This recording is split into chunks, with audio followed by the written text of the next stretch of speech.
Hello friends, how are you? I just wanted to share a short Torah with you as we get ready for Shabbat Parshas Vayera. First, I hope everyone will take advantage of the long Friday night that we have now to sit at the Shabbos table with family and to perhaps study the Parsha, have meaningful conversations, and just enjoy all the blessings that we have. Particularly as we go into this wonderful Simcha of Shabbos. I want to wish a Mazel Tov to Rachel and Alan Rubin on becoming grandparents. Abby and Avi had a baby boy. By the time you get this, the bris will have taken place in Mirta Hashem, and it should be Zocha that Torah Chuppah L'Masim Tovim, only good things. This Shabbos, we're celebrating the Bar Mitzvah of Henry Sacks. Henry, we have a full house. Thank God we did the sign-ups in advance with assigned seating. And if you did not sign up, I'm sorry to say that there's no room because we've already hit the limit of how many people we're allowed to have indoors. But Mazel Tov to the entire Sacks Mishpacha, so to Jill and to Eric and to Gracie and grandparents. We look forward to celebrating with you, even though maybe this is not what any of us had in mind, but we've come to terms with the new realities. And we recognize that the important part is the work that the young men and women put into their Yiddishkeit, and especially for these simchas. So the video today in the Devar Torah is sponsored by Jill and Eric Sacks in honor of the simcha. We decided to go a little bit on location. I'm sort of in a different location from where I usually film. You might look familiar. Some of you are going to look around. You're going to say, "Wait a minute, I know where you are." Wait a minute. Let's see. Oh, you see this giant television behind me? This is where I come on Sundays to watch the game. But here I am, right here. Oh, there we are. We're in Sacks Orthodontics. And look who's here. The man, the myth, the legend, Dr. Eric Sacks himself. So we can actually wish Mazel Tov. He's actually going to do perhaps a procedure on camera. But let me show you how much I love coming to this office, because he probably sees more bar and bar mitzvah kids in a year than I'll see in my whole lifetime. We have this video of Yerushalayim playing here in the beautiful office. But as we know, as we come in here, and we have so many of our young men and women who walk through these doors, and they look incredible because of it. Eric spends his whole life making people look better. He makes people smile, which is not a bad thing. I usually make people cry. He makes people smile. Here are the famous sinks where you have to wash with the pre-toothbrush, toothpasted things that happen. I don't know, that's what my kids tell me. And then, of course, we have the exam room of exam rooms with 4 or 5 chairs with Wi-Fi, all kinds of stuff, televisions. I'm telling you, this is nicer than my living room. I'm thinking of moving here. And by the way, right behind me, our guest of honor. Look at that. Henry, he had he has about the same amount of hair now. But I wanted to just, Eric, tell me, what are you thinking now about this Simcha this weekend? What's going through your mind right now?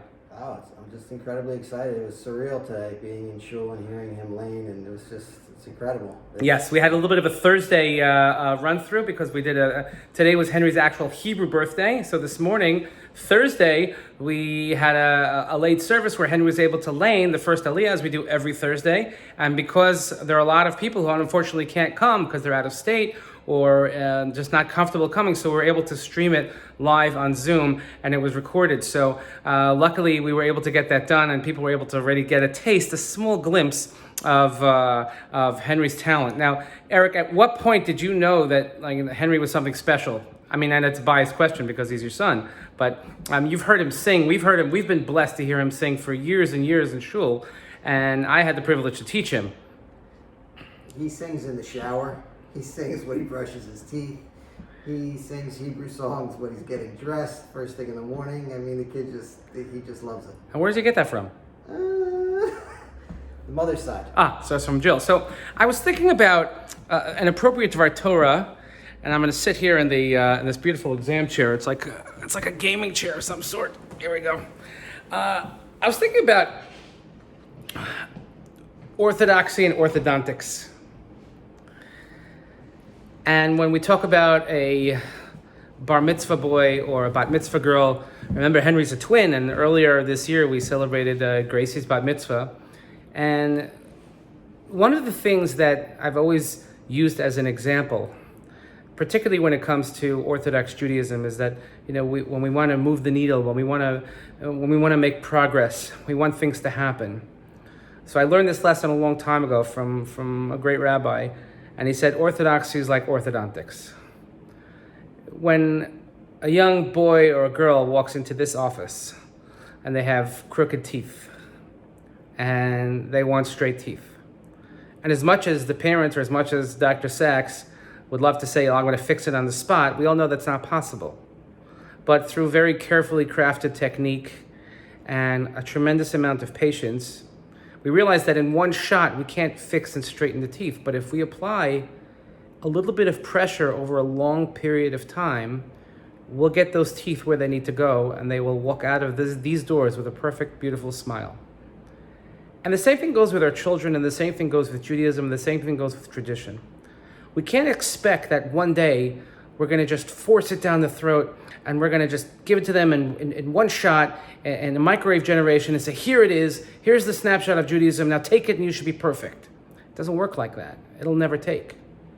But a little bit of consistent pressure over a long period of time, and that's what produces beauty. It produces a beautiful smile, and it also produces a beautiful neshama, a beautiful soul.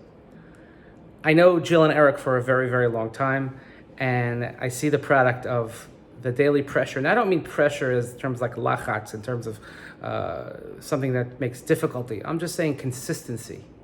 That the message that they give to their children, sending them to Jewish school, sending them to our shul, being involved in causes, leading by example.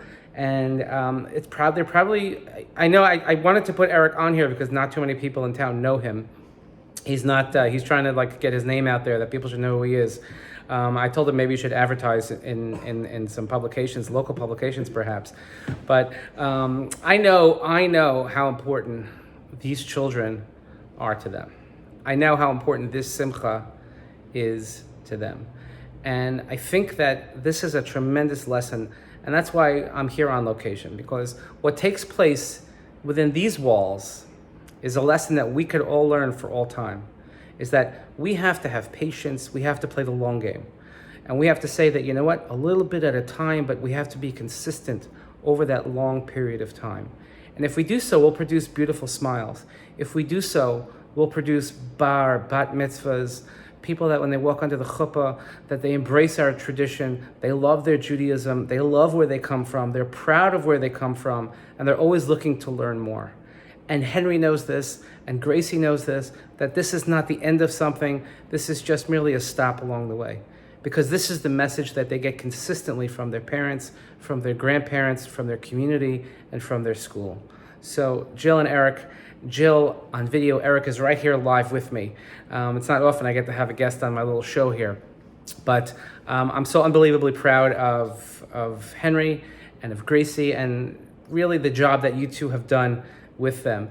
And thank you for letting me come into your office after hours. We did so only in a safe way. There were no patients around so that we wouldn't be near other people. But I think that sometimes you have to see for yourself what happens in the chair over a long period of time. Nobody ever had braces on and off in an hour. It's a year, it's 6 months, it's a year and a half, it's 2 years, it's 4 years, whatever it might be, and whatever is necessary. Because when we want the end product to look beautiful, we have to see all the work and the pressure and the consistency that goes into making that happen. So for this and for so much more, Jill and Eric, just soak up all the nachas. Friends, have a great Shabbos. Enjoy the simcha. Trust me, if you knew Jill for 3 seconds, she's perhaps more neurotic than anybody we know. So you can be guaranteed that everything's going to be safe in shul. I promise you that. No germ is safe this Shabbos at Eitz Chaim because Jill Sacks is taking care of it. And I'm so proud that we're having these simchas and proud of the families who are going through with it and saying that, we're going to make the best of what we can. And that's a wonderful message that we send to everyone. So I look forward to seeing you all in shul, virtually, back here in this format. Mazel tov, Henry. Mazel tov, Jill and Eric. Mazel tov to the whole family. And remember, let's keep that consistency. Let's keep that pressure going for as long as we can, because we want to produce beautiful Jewish children, grandchildren, and maintain our sacred tradition. Shabbat shalom.